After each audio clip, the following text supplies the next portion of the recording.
February 1258. Baghdad is already finished. The fires just haven't reached every street yet. Inside the treasury, Caliph al-Mustasim is being marched past gold he never used. Gold stacked higher than the men who died defending walls he never reinforced. The guards beside him are not his. They watch his face, waiting for the moment he understands. This walk is not ceremonial, it is final. Outside, the city burns. Inside, the fountains are dry. In Baghdad, that only happens when power is already dead. Al-Mustasim is the successor of prophets, ruler of the richest city on earth, center of a civilization that believed itself permanent. Before the next call to prayer, his body will be gone. Not executed, not judged, not remembered as a man. What happens next, to him and to his family, is not for mercy, it is for witnesses, because the Mongols did not come to take Baghdad. They came to make sure no ruler ever forgets what happens when power mistakes gold for strength. And when the gates fall, the world will learn, too late, that nothing sacred survives force. For 5 centuries, Baghdad had been the axis of the world, not merely of an empire, but of thought itself. This was the city where Greek philosophy met Persian astronomy, where Indian mathematics fused with Islamic law, where knowledge accumulated into libraries, cataloguing everything from medicine to mechanics. The House of Wisdom alone held texts that would take 3 lifetimes to read. Al-Khwarizmi developed algebra here. Al-Razi composed medical works Europe would not translate for 400 years. Scholars crossed deserts from Spain to Samarkand just to study within Baghdad's walls. The city's population exceeded 1 million. Water flowed through underground canals engineered generations earlier. Markets traded goods from China to Cordoba. Hospitals treated patients regardless of faith or wealth. This was not Rome in decline. This was a civilization functioning at full capacity, and ruling over it stood the Caliph. Not merely a king, not merely a political authority. The Caliph was the successor to Muhammad, spiritual leader to millions, a legitimacy stretching back 37 generations. Al-Mustasim inherited that title in 1242. He also inherited something else, a state that had been quietly rotting for 2 centuries. The Abbasid Caliphate still commanded religious authority, but its armies were largely mercenary forces. Its governors were semi-independent warlords. Its treasury overflowed, yet little of it was spent on defense. Because Baghdad had survived weakness before, it had endured civil wars, it had outlasted rival caliphs. It had watched empires rise and collapse around it, while its scholars kept writing and its markets kept trading. So when reports arrived from the east, Baghdad noticed and waited. Horsemen had erased the Khwarezmian Empire. Horsemen had emptied Persian cities. Horsemen who did not stop for rivers, mountains, or negotiated borders. Baghdad took note and then did nothing. Because the Mongols were not an army, they were a mechanism, a system refined over 50 years of continuous warfare across frozen steppe, desert, and mountain. When Genghis Khan died in 1227, he left behind more than territory.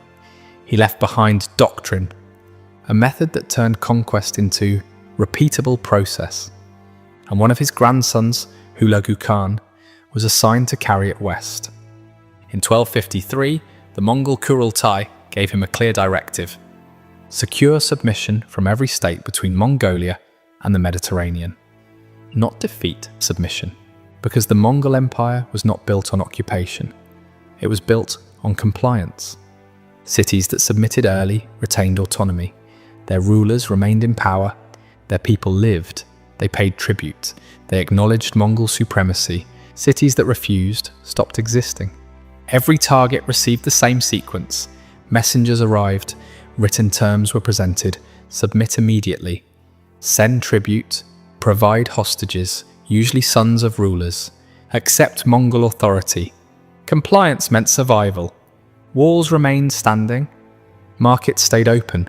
Populations lived. Refusal triggered nothing at first. No threats, no ultimatums, only silence. Weeks passed. sometimes months. Life inside the city continued. Defenders began to assume the Mongols had moved on. Then the horizon filled with horsemen, not scattered, not chaotic. Formations moved with precision. Siege engines arrived on wagons. The army did not attack. It surrounded every gate, every road, every escape route. Then construction began. In full view of the defenders, siege engines were assembled. Trebuchets, capable of hurling stones, weighing hundreds of pounds. Engineers from China and Persia worked alongside Mongol soldiers. The defenders watched machines being built, specifically to dismantle their walls. A second embassy arrived. The terms were repeated, word for word. This was the final chance. Most cities surrendered here. If refusal continued, the siege began, not as chaos, as procedure. Walls fell in calculated sections. Infantry advanced in units. Cavalry secured routes. Once inside, populations were sorted, artisans identified and spared, scholars identified and spared, engineers identified and spared. Everyone else was gathered outside the city. What followed was recorded by multiple sources. It was not random violence, it was systematic elimination. Survivors were resettled across Mongol territories. Cities were burned, not as punishment, but as evidence. Because the Mongols did not conquer for land, they conquered for compliance. And every destroyed city became instruction for the next. By 1257, Hulagu had applied this system across Persia. Nishapur refused, eliminated. Merv refused, depopulated. Herat refused, reduced to ruins. Refusal carried consequences that echoed for generations. And now, Hulagu turned toward the greatest city between Persia and Egypt, Baghdad. In September 1257, Mongol envoys arrived. 3 riders, 1 letter. You know what befell the cities of Persia. You know the price of refusal. Present yourself at our camp. Submit to the authority of the great Khan. Dismantle your fortifications. Send your sons as hostages. Do this, and your city will be spared. Refuse, and you will learn what the others learned. The letter reached the caliph's court on a Thursday. By Friday, the arguments had begun. Caliph al-Mustasim summoned his advisors, and the room fractured almost immediately. His vizier, Ibn al-Alqami, spoke first. He urged immediate compliance. He did not appeal to fear, he appealed to evidence. The Khwarezmian Empire had fielded 400,000 soldiers. They had fortified cities. They had mountain strongholds. All of it was gone. Nishapur's walls had been 30 feet thick. Merv had been called the city the world depends on. Both are razed. These are not raiders, Ibn al-Alqami warned. This is a military system refined over 50 years of continuous warfare. We cannot defeat them. We can only survive them. His recommendation was clear. Immediate submission, full payment of tribute, open Baghdad's gates before a siege could begin. The head of Baghdad's army rejected the proposal. The Mongols, he argued, were steppe cavalry. They dominated open terrain. Baghdad's walls had never been breached. The Mongols had little experience besieging a fully prepared city, and they were far from their supply base. They cannot sustain a siege in hostile territory, he insisted. A third faction entered the debate, the theologians. Baghdad was the seat of the caliphate, the symbolic center of Islamic civilization.